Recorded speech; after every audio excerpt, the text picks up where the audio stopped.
Medical college প্রাঙ্গণে, যেখানে medical technologist এবং ফার্মাসিস্টদের 10ম গ্রেড বাস্তবায়নের দাবিতে কর্মবিরতি চলছে। অর্ধবেলা কর্মবিরতি, সকাল 8টা থেকে শুরু হয়েছে এই কর্মবিরতি। তারা বলছেন এটি 12টা পর্যন্ত এই কর্মবিরতি চলবে।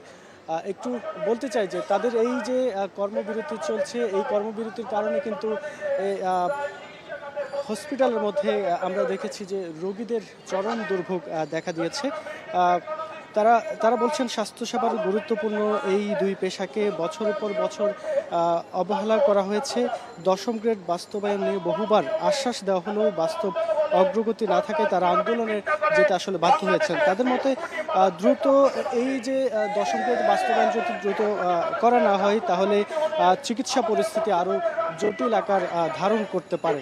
আসলে আমরা ভিতরে এবং বাইরে যে যারা রোগী আছেন এবং সেবা প্রার্থী রয়েছেন তারা কিন্তু সেখানে সেবা পাচ্ছেন না, এবং যে সকল এক্স-রে থেকে শুরু করে যে সকল বহির্বিভাগ, রেডিওলজি, প্যাথোলজি সহ গুরুত্বপূর্ণ বিভাগগুলোতে আসলে পরীক্ষা নিরীক্ষার কাজ প্রায় সম্পূর্ণই বন্ধ রয়েছে বলা চলে।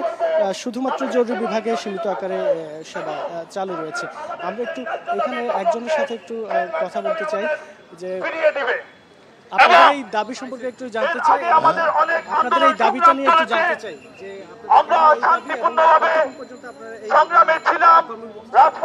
ধন্যবাদ আপনাকে। আসলে আমাদের দাবি এটা আজকে এটা অনেক বছর, প্রায় 35 বছর ধরে আমাদের ক্ষেত্রে উন্নতি হচ্ছে না। সেই 88 সালে আমি চাকরি জয়েন করেছি, আজকে হইল 2025, একই টেবিলে বসে আছি। যে কোনো একটা সেক্টরে একটা পিওনও যদি প্রথম চাকরি করে তার 10 বছর বা 15 বছর পরে একটা সে গ্রেড পায়, একটা উন্নতি হয়, তৃতীয় হইতে পারে। এবং তৃতীয় শ্রেণীর থেকে অফিস সহায়ক যারা তারা আপনার দ্বিতীয় শ্রেণীর প্রথমত পায়। কিন্তু হেলথের মধ্যে আমরা একমাত্র অবহেলিত। মেডিকেল টেকনোলজিস্ট, ফার্মাসিস্ট আমাদেরকে তারা আমাদের যোগ্যতা থাকা সত্ত্বেও আমাদের 10ম গ্রেড দিচ্ছেন না। আমাদের সমপর্যায়ে যারা ছিল আপনার নার্স অ্যাসোসিয়েশন, তো কৃষিবিদ, ইঞ্জিনিয়ারিং সবাইকে একই শিক্ষার যোগ্যতা তাদেরকে সেকেন্ড ক্লাস দিয়ে দিয়েছে, কিন্তু আমাদেরকে সরকার অদ্যপর্যন্ত 10ম গ্রেড ঘোষণা করছে না। আমরা বারবার সেটা অনুরোধ করতেছি যে আমাদের যেটা ন্যায্য অধিকার আপনারা আমাদের পরিপূর্ণ করেন। আমরা রাস্তায় নামতে চাই না, আমরা চাই রোগীর সেবা দিব। কিন্তু দুঃখের বিষয় যে আজকে প্রায় 30 বছর ধরে সরকার তালবাহানা করতেছে। তো আমরা এটা শুরু হওয়া চাই। আজকের মধ্যে যদি আমাদেরকে দাবি পূরণ না করে তাহলে আমরা আগামীকাল থেকে কেন্দ্রীয় ঘোষিত অনুযায়ী কমপ্লিট সাবধানে যাবো আমরা। ধন্যবাদ আপনাকে। দর্শক শুনছিলেন, তারা বলছেন যে তাদের সাথে দীর্ঘদিন ধরে এই যে বৈষম্য চলে আসছে, প্রায় 30 বছর ধরে তাদের সাথে আসলে বৈষম্য করা হচ্ছে বলে তারা বলছেন। এবং তারা বলছেন যে তাদের যদি দাবি মানা না হয়, আজকের মধ্যে যদি দাবি মানা না হয় তাহলে তারা কাল থেকে কমপ্লিট শাটডাউনে যাবে এবং তারা সমস্ত সেবা বন্ধ করে দেবে। আমরা আরেকজনের সাথে একটু কথা বলতে চাই যে আমরা দেখেছি যে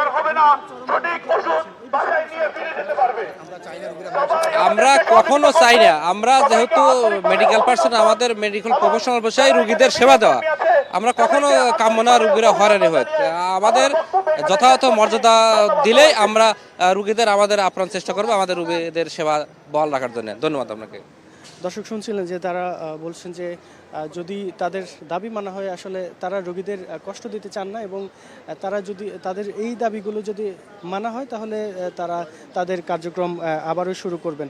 তো বলা চলে যে তারা কালকে থেকে মূলত কমপ্লিট শাটডাউনে যাবেন এবং এরপর লাগাতার কর্মসূচি আসলে দিবেন। তারা এর আগেও নানা কর্মসূচি পালন করেছেন এবং তারা এই যে কর্মসূচিগুলো পালন করছেন এর কারণে আসলে এই যে হাসপাতালে আসলে রোগীরা চরম দুর্ভোগে পড়েছেন। বিশেষ করে দূর দূরান্ত থেকে যারা এসেছেন, যেসব রোগী এবং সেবা প্রার্থীরা এসেছেন তারা আসলে চরম দুর্ভোগে পড়েছেন। আসলে এই যে বলা যায় এখন দেখার পালা আসলে কবে নাগাদ সরকার এবং আন্দোলনকারী নেতাদের মধ্যে এই বিষয়ে সমঝোত হয়। তো আসলে এভাবে যদি চলতে থাকে তাহলে যে সকল রোগীরা আছেন তারা আসলে দুর্ভোগে পড়ে যাবেন এবং সেই যে দুর্ভোগ সেটা আসলে চরম আকার ধারণ করবে এবং এই যে জটিল অবস্থার সৃষ্টি হচ্ছে দিন দিন, সেটি আসলে কোনোভাবেই কাম্য নয়। তারাও বলছেন যে তারা চান আসলে রোগীরা দুর্ভোগে পড়ুক, তারা চান যে রোগীরা সেবা পাক। তারাও সেই চেষ্টাই করে যাবেন বলে তারা বলছেন। তারা বলছেন যে আজকের মধ্যে কোনো সমঝোতা হলে বা তাদের দাবি মানা হলে তখন তারা এই যে কর্মসূচিগুলো সেগুলো আসলে প্রত্যাহার করবেন। তারা মূলত এই যে 10ম গ্রেড বাস্তবায়নের দাবি তারা বলছেন সেটি আসলে তারা বলছেন তাদের মূল দাবি আসলে বেতন স্কেল 11 গ্রেড থেকে 10ম গ্রেড উন্নীতকরণ এবং নিয়োগ বিধি আসলে সংশোধন, এই সব দাবি তারা আসলে করছেন। তো দর্শক, বলা যায় যে তাদের এই যে দাবি এবং দাবির পেছনে যে সকল বিষয়গুলো রয়েছে, এই দাবি তারা বারবার যে ব্যানার ফেস্টুন হাতে নিয়ে তারা এখানে দাঁড়িয়েছেন এবং তারা বারবার বলছেন আসলে যদি আজকের মধ্যে দাবি মানা না হয় তবে তারা কালকেই অর্থাৎ 4 ডিসেম্বর তারা কমপ্লিট শাটডাউনে যাবে এবং তারা সব ধরনের কার্যক্রম বন্ধ রাখবেন।